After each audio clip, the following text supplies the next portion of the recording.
अस्सलाम वालेकुम। मेरा नाम प्रोफेसर साजिद रियाज है और आज हम सी प्लस प्लस का अपना नेक्स्ट जो है वो लेसन करेंगे। इसमें हम देखेंगे कि इंक्रीमेंट और डिक्रीमेंट ऑपरेटर्स जो सी प्लस प्लस के अंदर यूज़ होते हैं उनको हम किस तरह से जो है वो सी प्लस प्लस में जो है वो इस्तेमाल कर सकते हैं। और इसके अलावा इसकी दो टाइप्स होती हैं, एक को हम कहते हैं प्रीफिक्स ऑपरेटर्स, दूसरे होते हैं पोस्ट फिक्स ऑपरेटर्स।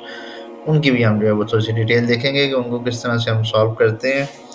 तो आज के जो हमारे पास कंटेंट्स हैं उसमें सबसे पहले इंक्रीमेंट ऑपरेटर होगा और उसके बाद फिर हम देखेंगे कि डिक्रीमेंट ऑपरेटर्स क्या होते हैं और फिर रियल लाइफ से मैं आपको जो है वो चंद एग्जांपल्स भी बताऊंगा जिसके थ्रू बड़ी आसानी के साथ आप इन ऑपरेटर्स को जो है वो अंडरस्टैंड कर सकेंगे।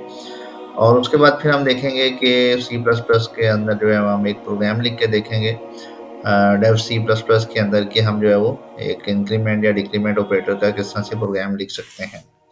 अच्छा, इसकी में हम प्रीफिक्स और पोस्ट फिक्स ऑपरेटर्स जो हैं वो भी जो है वो इंक्रीमेंट और डिक्रीमेंट ऑपरेटर के अंदर जो है हम डिस्कस करेंगे। तो आइए जी आज का लेसन का हम आगाज करते हैं। तो सबसे पहले जो है आपके पास इंक्रीमेंट ऑपरेटर है। इंक्रीमेंट ऑपरेटर में हमारे पास प्लस प्लस का साइन होता है और इसमें दो प्लस के साइन होते हैं, ठीक है। और ये बेसिकली एक यूनरी ऑपरेटर है। यूनरी ऑपरेटर ऐसा ऑपरेटर होता है जिसके साथ आपके पास सिर्फ एक वेरिएबल हो सकता है। तो यानी कि ये सिंगल वेरिएबल के ऊपर एक्शन परफॉर्म करता है, तो इसी वजह से इसको यूनरी ऑपरेटर कहा जाता है। उसके बाद इसका बेसिक फंक्शन ये है कि ये वेरिएबल की वैल्यू के अंदर जो है वो ये +1 कर देगा, ठीक है। जब ये आप किसी वेरिएबल के साथ इसको लिखेंगे तो उसकी वैल्यू को जो है ये +1 के साथ जो है इंक्रीमेंट कर देता है या उसमें ऐड कर देता है। इसका पर्पस बेसिकली ये है कि आप अपनी एक्सप्रेशन जो है या जो हम एक्सप्रेशन लिखते हैं उसको शॉर्ट किया जा सके, थोड़ा सा मिनिमाइज किया जा सके उसको। फॉर एग्जाम्पल अगर आपके पास ए एक वेरिएबल है और ए वेरिएबल की वैल्यू आपके पास अगर 5 हो तो हमारे पास यहाँ पे ए प्लस प्लस जो है एक ऑपरेटर है, इसको हम इंक्रीमेंट ऑपरेटर कहते हैं। तो आप प्लस प्लस ए के साथ पहले भी लगा सकते हैं, बाद में भी लगा सकते हैं। इसकी इक्विवेलेंट एक्सप्रेशन हमारे पास बनेगी A is equal to A plus one, ठीक है। यानी कि ए आपके पास जो है ये वैल्यू है फॉर एग्जाम्पल 5, तो 5 प्लस 1 6 कर देगा और ए के अंदर 6 को स्टोर कर देगा। इसकी शॉर्ट फॉर्म आप प्लस इक्वल का जो एक कंपाउंड असाइनमेंट ऑपरेटर है ये भी लगा सकते हैं। आप इसको ए प्लस इक्वल टू 1 भी लिख सकते हैं। उसके बाद फिर आपके पास एक और वेरिएशन होती है कि आप एक से पहले भी जो है प्लस प्लस यूज़ कर सकते हैं, तो प्लस प्लस ए भी लिखा जा सकता है। तो ये दोनों दो हमारे पास बेसिकली फॉर्मेट है जिसके अंदर हम जो है इंक्रीमेंट ऑपरेटर को यूज़ करते हैं। इसकी इक्विवेलेंट एक्सप्रेशन भी उसी तरह से ही है, a equal to A plus one और a plus equal to one आप इसको लिख सकते हैं। उसके बाद हमारे पास डिक्रीमेंट ऑपरेटर है। डिक्रीमेंट ऑपरेटर में हमारे पास माइनस माइनस का ऑपरेटर है, ये भी यूनरी ऑपरेटर है। सिंगल वेरिएबल के ऊपर जो है ये एक्शन परफॉर्म करेगा।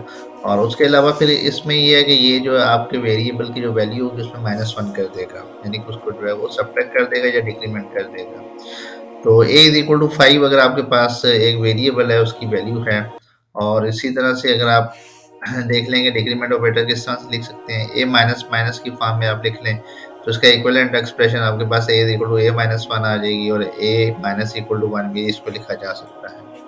बिल्कुल इसी तरह से आप माइनस माइनस ए भी लिख सकते हैं और इसी तरह से A is equal to A minus one और फिर उसकी इक्विवेलेंट एक्सप्रेशन सेम ही होंगी। अगर ए की वैल्यू लेट से आपके पास 5 है तो अगर आप इसमें -1 कर दें तो आपके पास ए की वैल्यू जो है यहाँ पे 4 आ जाएगी, ठीक है। तो इस तरह से ये ऑपरेटर जो है ये फंक्शन परफॉर्म करता है। इसके बाद अब हमारे पास आता है जी prefix, increment and decrement operators क्या होते हैं। प्रीफिक्स में ये है कि आपका जो वेरिएबल जो है वो बाद में आएगा और ऑपरेटर जो है उस वेरिएबल से पहले आप लिखेंगे। इसी तरह से माइनस माइनस को पहले लिखेंगे और वेरिएबल को बाद में लिखेंगे, ठीक है। तो ये प्रीफिक्स ऑपरेटर्स कहलाते हैं। प्री का मतलब होता है बिफोर या पहले आप जो है वो वेरिएबल से पहले जो है आप इन ऑपरेटर को यूज़ करेंगे। इसके यहाँ पे हमारे पास एक एग्जांपल है। फॉर एग्जांपल अगर आपके पास y की वैल्यू 8 हो तो z इज इक्वल टू अगर मैं प्लस प्लस y लिखूँ तो ये किस तरह से परफॉर्म होगा। तो स्टेप 1 के अंदर तो वो क्या करेगा कि प्लस प्लस y जो है वो सबसे पहले इसकी वैल्यू को +1 करेगा, तो y की वैल्यू आपके पास 9 हो जाएगी, यानी कि पहले प्लस प्लस y को वो परफॉर्म करेगा। उसके बाद y की जो भी वैल्यू होगी वो z में ट्रांसफर हो जाएगी, ठीक है। तो आप y की वैल्यू 9 है तो z में भी आपके पास 9 आ जाएगा। तो एक बड़ा ही सिंपल मेथड है जिसके थ्रू जो है वो आप इसकी वैल्यू जो है वो इंक्रीमेंट करा सकते हैं। इसी तरह से फिर आपके पास postfix, increment and decrement operators हैं। और इसमें ये है कि आपका जो ऑपरेटर है वो वेरिएबल के बाद में यूज़ होगा, और पोस्ट का मीनिंग होता है आफ्टर, के वो आफ्टर वेरिएबल आप उसको यूज़ करते हैं। और ऑपरेटर को इसी तरह से माइनस माइनस का ऑपरेटर आप जो है वो बाय के बाद यूज़ करेंगे या वेरिएबल के बाद यूज़ करेंगे। इसके एग्जांपल भी उसी तरह से देख लें, आपके अगर y की वैल्यू हमारे पास 8 हो और z is equal to Y minus minus हो, तो सबसे पहले वो जो आपकी करंट वैल्यू होगी, जैसे y में 8 है तो y की जो करंट वैल्यू है पहले वो शिफ्ट हो जाएगी z के अंदर। तो पहले z is equal to Y का एक्शन परफॉर्म होगा और वो z में 8 ट्रांसफर कर देगा। उसके बाद फिर y की वैल्यू माइनस माइनस होगी, यानी कि ये जो माइनस माइनस वाली आपकी एक्सप्रेशन है ये बाद में सॉल्व होगी, और वो अब फिर उसकी वैल्यू को जो है वो 7 कर देगा। यानी कि एक प्रीफिक्स के अंदर आपने देखा कि जो वैल्यू है वो एंट्री के टाइम पे चेंज हो रही है, लेकिन जब पोस्ट फिक्स के अंदर आपने देखा कि जब हम एग्जिट कर रहे हैं तो उस टाइम पे जो है ना वैल्यू आपकी जो है वो चेंज हो रही है। तो इसलिए दोनों एक्सप्रेशंस के अंदर वैल्यूज आपकी जो है वो डिफरेंट होती हैं। और इसकी एक एग्जांपल हम रियल लाइफ से देख लेते हैं। अब फॉर एग्जांपल अगर आपके पास आपने किसी बस का टिकट करवाना है, तो बस का टिकट कराने के आपके पास दो मेथड होते हैं। तो सबसे पहला मेथड तो ये है जी कि ठीक है, आप जो है किसी ऐप के थ्रू या वहाँ पे जाके कैश जो है वो पेमेंट कराते हैं। ठीक है, जैसे आप एडवांस बुकिंग करा लेते हैं। तो एडवांस बुकिंग क्या होती है कि पहले जाके आप पैसे जमा करा देते हैं, उसके बाद जो है वो आप सीट ले लेते हैं, गाड़ी आती है और उसके बाद जो है वो आप उसमें गाड़ी में बैठ के सफ़र कर लेते हैं। यानी कि पहले आपने पैसे जमा कराए हैं और उसके बाद जो है वो फिर आपने जो है वो सफ़र किया है। ठीक है। अच्छा, अब दूसरा ऑप्शन ये भी है कि ठीक है, आप पहले सफ़र कर लें और उसके बाद पेमेंट कर लें।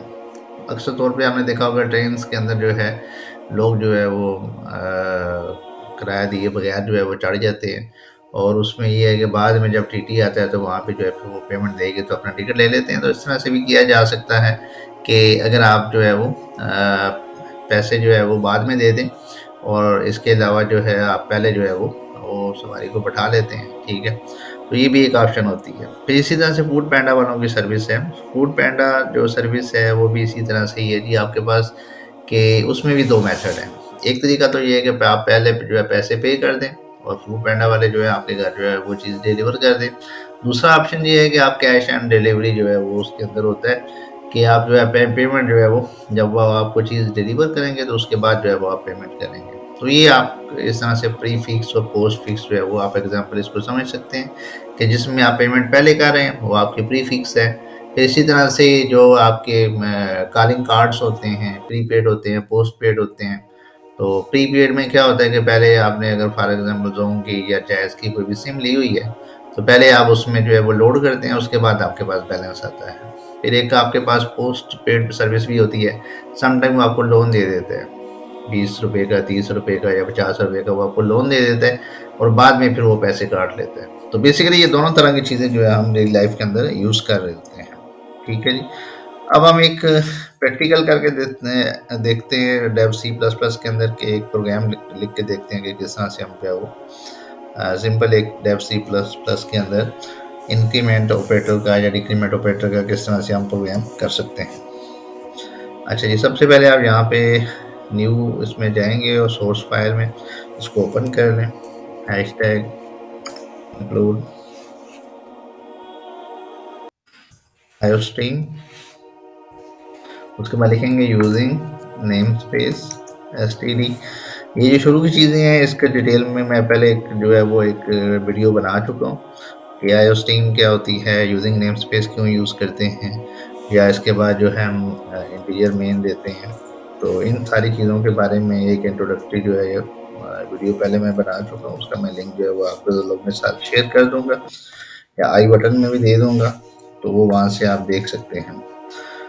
अच्छा, इसमें हमारे पास है लेट्स से कि इंटीजर एक्स और वाई आपके पास जो है वो दो वेरिएबल है, और अगर मैं कहता हूँ कि वाई इज इक्वल टू 10, और इसके अलावा अगर मैं लिखता हूँ जी कि एक्स इज इक्वल टू और प्लस प्लस वाई, और इसके अंदर अब हम इसकी वैल्यू डिस्प्ले करा लेते हैं सी आउट, और फिर आप लिख लेंगे एक्स इज इक्वल टू, और इसमें जैसे कि मैं बैक स्लैश एन भी यहाँ पे लगा देता हूँ, एक्स इज इक्वल टू, और फिर उसके बाद जो है एक्स की वैल्यू आप डिस्प्ले करा लें। और इसी तरह से मैं लिख लूँ सी आउट, और मैं बैक स्लैश एन ना भी लगाऊँ तो वाई इज इक्वल टू, और यहाँ पे वाई आ जाए, और यहाँ पे एंड एल लगा देते हैं। ठीक है जी। और अब यहाँ पे आप रिटर्न 0 लिख दें। ये हमारी जो है वो ये प्रोग्राम कंप्लीट हो गया। अब आप इसको एग्जीक्यूट कर लें, पहले कंपाइल कर लें। कंपाइलिंग से पहले वो आपसे क्या है कि आप इसको सेव कर लें। लेट्स से कि मैं इसको इंक्रीमेंट के नाम से सेव कर देता हूँ। मैं इसको एग्जीक्यूट करता हूँ, तो ये आप देख सकते हैं कि x इज इक्वल टू 11 और y इज इक्वल टू 11 आ रहा है। अब ये किस तरह से आया आपके पास, देखें जी, y इज इक्वल टू 10 था, तो पहले उसने y की वैल्यू को चेंज किया, 11 किया, फिर x के अंदर उसने जो है वो शिफ्ट किया है। ठीक है। और x इज इक्वल टू यहाँ पे x की वैल्यू उसने 11 शो कर दी, और फिर यहाँ पे जो है वो y की वैल्यू उसने 11 शो कर दी। अब इसी को अगर मैं सिंपल यहाँ पे y प्लस प्लस कर दूँ तो फिर क्या होगा। ठीक है। और एग्जीक्यूट में जाएं, कंपाइल एंड रन दोबारा से करें, तो अब देखें x में 10 आ गया और y के अंदर 11 आ गया। अब उसने क्या किया है, अब उसने बेसिकली ये किया है कि पहले जो है वो y की वैल्यू को शिफ्ट किया है, बाद में जो है वो y की वैल्यू को उसने ऐड किया है, तो इसलिए x और y के अंदर जो है वो वैल्यूज चेंज हो गई हैं। तो ये एक बड़ा ही आसान सा मेथड था, जिसके थ्रू हमने देखा कि किस तरह से जो है वो आप जो है वो डेव सी प्लस प्लस के अंदर जो है एक सिंपल सा इंक्रीमेंट और डिक्रीमेंट का प्रोग्राम लिख सकते हैं। तो आई होप कि आज का लेसन आपको पसंद आया होगा। तो आज के लिए इतने था। बहुत शुक्रिया जी। अल्लाह हाफिज़।